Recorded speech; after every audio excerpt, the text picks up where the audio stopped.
Hello, everyone. We completed chapter 1 last time. Now we come to chapter 2 of Job and verse 1. Again, there was a day when the sons of God came to present themselves before the Lord, and Satan came also among them to present himself before the Lord. God allowed this. There was a meeting of the angels before God. There's administrative meetings, and there's scheduling and all that kind of thing, and God and Jesus Christ administer the government throughout the universe, and it's done in a decent and orderly fashion. The Bible shows that.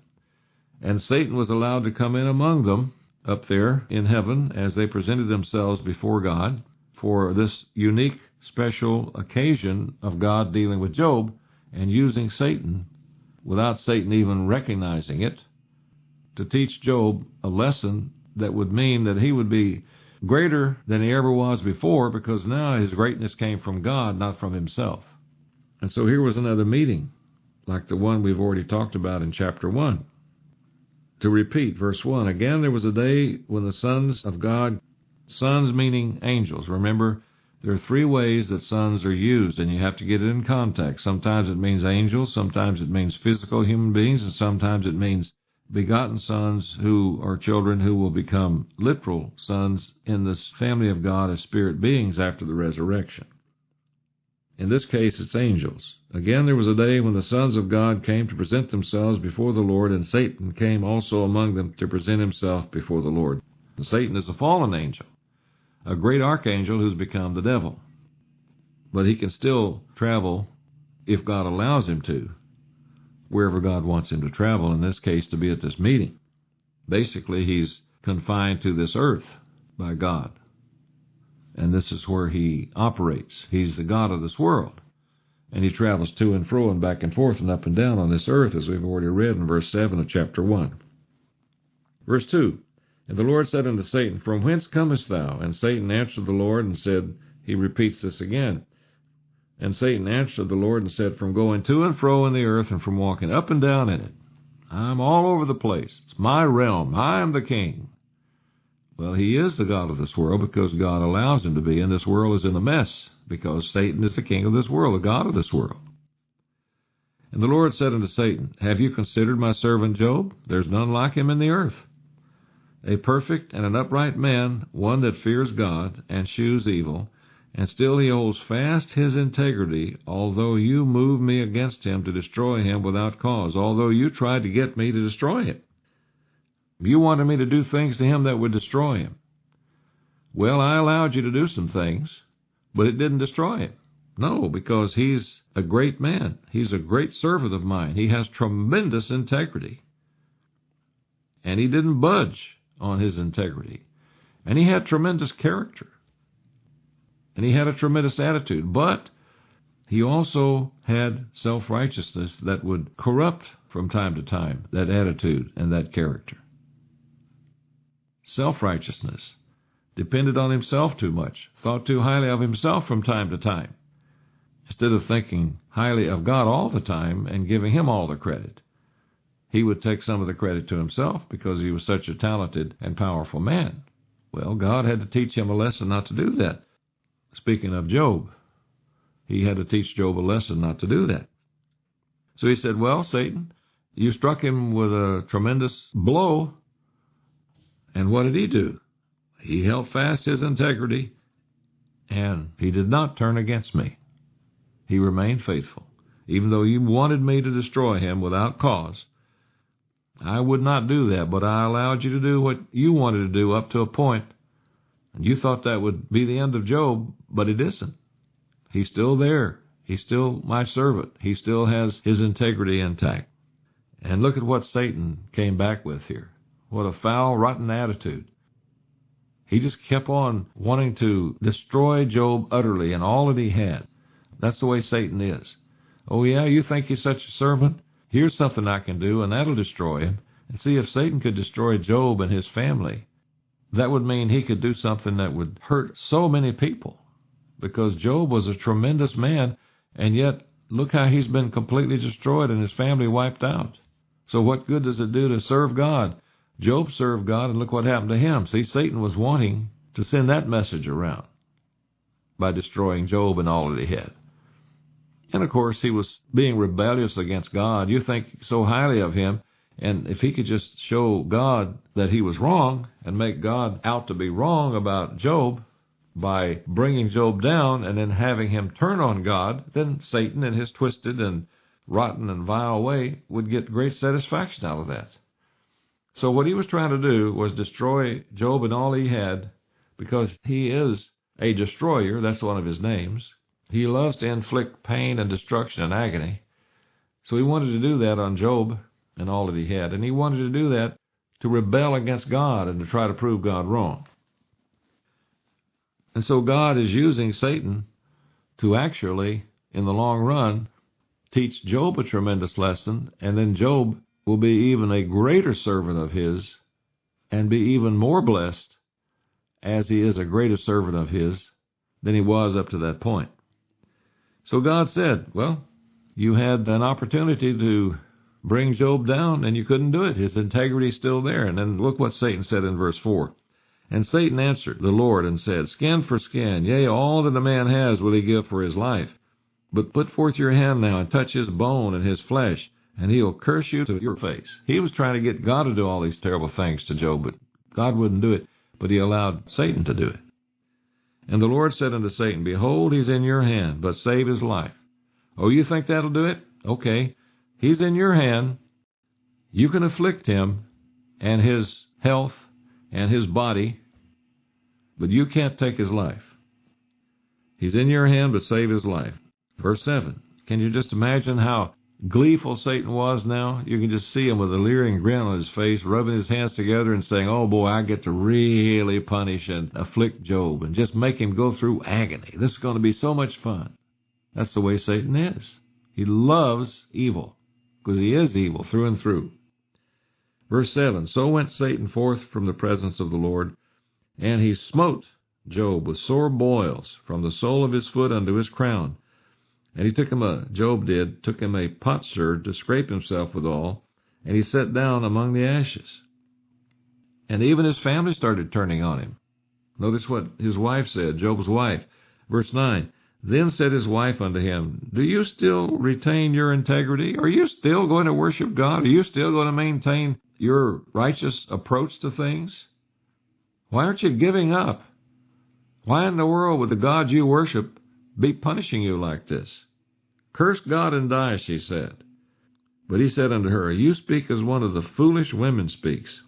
What? Shall we receive good at the hand of God, and shall we not receive evil? In all this, did not Job sin with his lips? He said, we receive all these blessings from God. Sometimes there's going to be some problems. There's going to be some calamities that come as well. But that doesn't mean we ought to turn on God. That doesn't mean he's not God. That doesn't mean he doesn't love us. That doesn't mean he won't deliver us. So I'm not going to do what you said. I'm going to thank him for the blessings, and I'm going to endure the trouble that's come upon us. And I'm going to keep obeying him and looking to him and trusting him. And you're just being foolish, he told his wife, and ridiculous. In all this, it says, the last part of verse 10, did not Job sin with his lips? Verse 11, Now when Job's 3 friends heard of all this evil that was come upon him, they came every one from his own place, Eliphaz the Temanite, Bildad the Shuhite, and Zophar the Naamathite. For they had made an appointment together to come to mourn with him and to comfort him. They were his friends, in some cases his relatives, but mainly they were his friends. And they wanted to come and help him out. And they wanted to come and mourn with him and comfort him and be with him. But also, you will see that they had a problem with self-righteousness too as they began to lecture him. Verse 12, Job 2. And when they lifted up their eyes afar off and knew him not, they lifted up their voice and wept, and they rent every one his mantle and sprinkled dust upon their heads toward heaven. He was in such terrible shape they didn't even recognize him. Didn't even recognize him. Can you imagine Job just being from head to toe filled with agony and pain, and then covered with boils and open sores and running wounds in his skin and on his body, and just sitting there in pain and agony, unrecognizable. He was so sick and so afflicted. And they had to come on up and get closer and realize it really is him.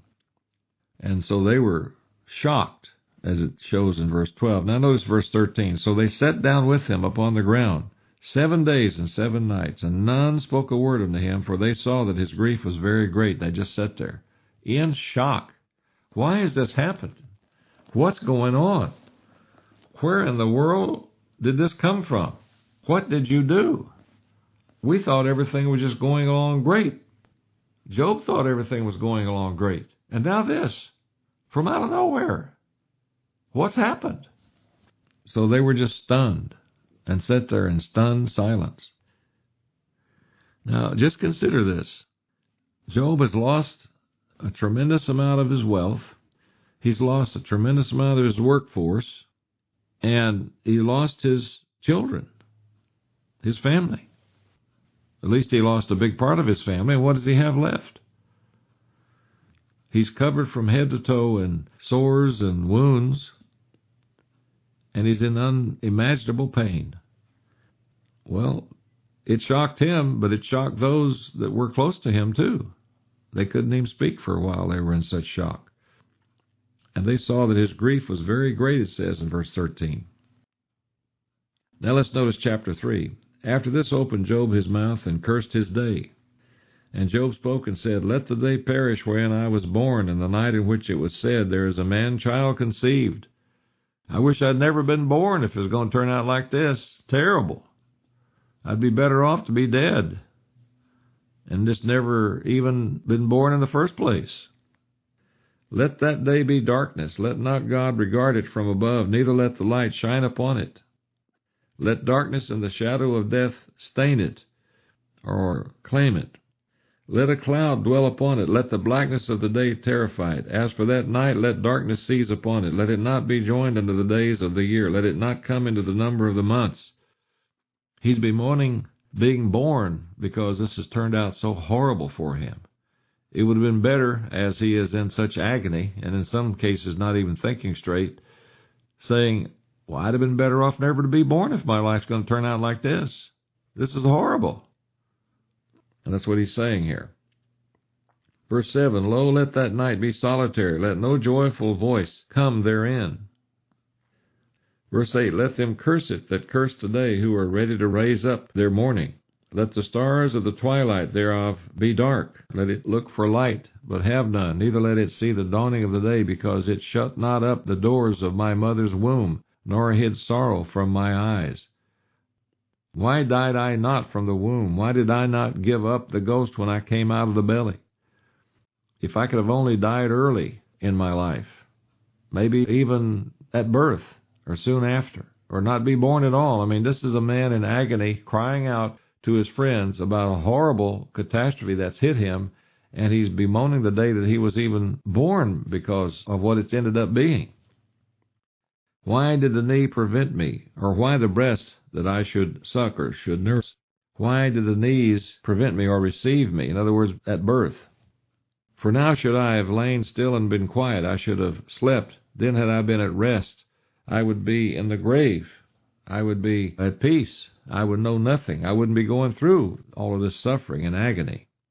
With kings and counselors of the earth, which built desolate places for themselves, and they are in their graves. And he could have been there too. Or with princes that had gold, who filled their houses with silver. Or as an hidden untimely birth I had not been, as infants which never saw light. In other words, why was I not hidden like a stillborn child, is what he's saying here. There the wicked cease from troubling, and there the weary be at rest. There the prisoners rest together. They hear not the voice of the oppressor. Your trouble is over. You're in the grave. It's better than this, is what Job was saying. The small and great are there, and the servant is free from the master, because they're dead and they're in the grave. That's where I want to be. That's where I should be. I'd rather be there than here, is what he's saying. Wherefore is light given to him that is in misery, and life unto the bitter soul. Why am I here, and I can see the sun rise and the sun set, and I can see things, and I can hear things, and I'm alive, but what kind of life is this, Job is saying? which long for death, but it comes not, and dig for it more than for hid treasure. If you're in a bitter state that I'm in, you long for death, rather than be in this condition. Job is telling his three friends, which rejoice exceedingly and are glad when they can find the grave. Why is light given to a man whose way is hid, and whom God has hedged in? And he knew God had protected him, but now what's happened to that protection? For my sighing comes before I eat, and my roarings are poured out like the waters. How am I going to eat? And how can I do anything? When am I going to be able to rest? This is a miserable situation I'm in, as he pours out his soul to his friends. Verse 25, for the thing which I greatly feared is come upon me, and that which I was afraid of is come unto me. The most horrible thing you can imagine has hit me, out of nowhere, and I don't know why. I was not in safety, neither had I rest, neither was I quiet, yet trouble came. So he's saying there in verse 26 that right out of nowhere, this trouble has come. I was living a life of quiet. I was living a life of prosperity. I was living a life of safety. I thought this would go on and on and on. And yet it turns out I really wasn't in safety. I really wasn't going to be able to rest. I really wasn't going to be able to live a quiet life, because trouble has now come and disrupted all of that and completely changed everything. Now we come to chapter 4 of Job. One of his friends speaks up and probably tries to comfort him, but starts to go a little too far and get into things that he had no business of getting into in terms of his observations. Chapter 4, verse 1, Then Eliphaz the Temanite answered and said, If we essay or attempt to commune with you, will you be grieved? But who can withhold himself from speaking? Now, if we start talking, Job, are you going to get offended, or is it going to hurt your feelings? I hope not, because we're going to have to do it anyway. Verse 3, Behold, you have instructed many, and you have strengthened the weak hands. Your words have upholden him that was fallen, and you have strengthened the feeble knees. You have helped so many people. You have been so correct, so right. You have been so outstanding in your life and in the way you've helped others and in the way you've taught others. But now it's come upon you. When you were helping other people who had big problems, and you didn't, you were doing such good things. But now those big problems have come on you, Eliphaz is saying. Now you're experiencing what you helped others get through, but you have never experienced before. Now you're experiencing what they experienced, the trouble and the catastrophe and the cataclysmic things that sometimes life will bring upon a person. But now it's come upon you and you faint. It touches you and you are troubled. Now he starts getting a little self-righteous. What's your problem, Job? If he's sitting there and he's looking at Job and he's just one big, horrible, physical wreck, while he's feeling okay, Eliphaz, he can get a little self-righteous here, it seems. What's your problem, Job? You were so good before, why aren't you still good? But now it has come upon you, and you faint. It touches you, and you are troubled. Verse 6, Is not this your fear, your confidence, your hope, and the uprightness of your ways? What happened to that? What happened to your fear of God? What happened to your integrity? Isn't that what should be there now? Shouldn't you be having that and using that now? Well, Job was. And you're going to see now that Eliphaz starts saying some things about God that he shouldn't say. And at the end of the book, God says, you better have Job pray for you or it's over. So you got to be careful when you read what Job's three friends say, because sometimes they'll say something that's okay, and then they get into things that are not okay. And especially when they're talking about God. But even about Job, they weren't always right. So he says, verse 7, Remember, I pray you, whoever perished being innocent, or where were the righteous cut off? If you're so innocent and if you're so righteous, how come you're going through this, Job? Even as I have seen, they that plow iniquity and sow wickedness reap the same. Anytime I see somebody going through what you're going through, Job, there's something you've done to cause this. Where there's smoke, there's fire. By the blessed of God you perish, and by the breath of his nostrils are you consumed. That's not true. But that's what he said. And he got in trouble with God for saying that. It was Satan that afflicted Job, not God. Eliphaz spoke out of turn here. The roaring of the lion and the voice of the fierce lion and the teeth of the young lions are broken. The old lion perishes for lack of prey, and the stout lion's whelps are scattered abroad. Now a thing was secretly brought to me, and mine ear received a little thereof. In thoughts from the visions of the night, when deep sleep falls on men, fear came upon me and trembling, which made all my bones to shake. I began to realize something. I got a little message here, and I'm going to pass it on to you, Job, and you better listen to me. You're off track, and you're acting in a way that's unacceptable. Eliphaz is confronting Job with this while he's sitting there or lying there in agony. Apparently, this was Eliphaz having a dream, and he had thoughts in that dream that were wrong. It says here, verse 13, in thoughts from the visions of the night, when deep sleep fall on men, so here he's talking about that happening to him, fear came upon me and trembling, which made all my bones to shake. Verse 15, then a spirit passed before my face, the hair of my flesh stood up. Well, that wasn't one of God's spirits. That wasn't an angel. Undoubtedly, that was a demon that he was dreaming about here. It stood still, but I could not discern the form thereof. An image was before my eyes. There was silence, and I heard a voice saying, shall mortal man be more just than God? Shall a man be more pure than his Maker? So Eliphaz had a dream, and he dreamed things that were not proper and right before God. And even in that dream, he got a message from a voice in that dream. And that voice was not from God or one of his angels, but it was from a demon. It says, shall a mortal man be more just than God? Shall a man be more pure than his Maker? Behold, he put no trust in his servants, and his angels he charged with folly. Well, demons and fallen angels. That's who he charged with error and with folly. Notice what it says in Job 4:17 and 18 from the Revised Standard Version, which clarifies the real meaning of these two verses. It says here in verse 17, can a mortal man be righteous before God? Can a man be pure before his Maker? As if, no, he can't. But in fact, you can when you repent, when you yield to God, and God then develops righteousness and purity in you through the power of his Holy Spirit. He goes on to say in verse 18, even in his servants he puts no trust. Well, he does trust his servants who are yielded to him and guided by him. He trusts them to obey him because of their track record.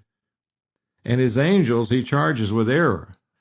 There were 1/3 of the angels that rebelled along with Lucifer, and he became Satan, and the angels that rebelled became demons, and so, yes, they became fallen angels. But you can see how some of Job's friends, in lecturing him and correcting him, they just simply didn't get it right quite often when they began talking about God. And we'll see that that's what God says in the last part of the book of Job. How much less in them that dwell in houses of clay, whose foundation is in the dust, which are crushed before the moth. They are destroyed from morning to evening. They perish forever without any regarding it. Doth not their excellence which is in them go away? They die even without wisdom. So this man Eliphaz is going off track here and trying to correct Job and lecture him on how bad he is. And if he weren't so bad, why would this be happening to him? And I got this message late at night, and I'm passing that message on to you. And that message, as you read it here, is not the kind of message that he would receive from God or one of God's angels. But it's an accusing message. And it is a message that is not accurate in some of the content that he says and that he mentions to Job.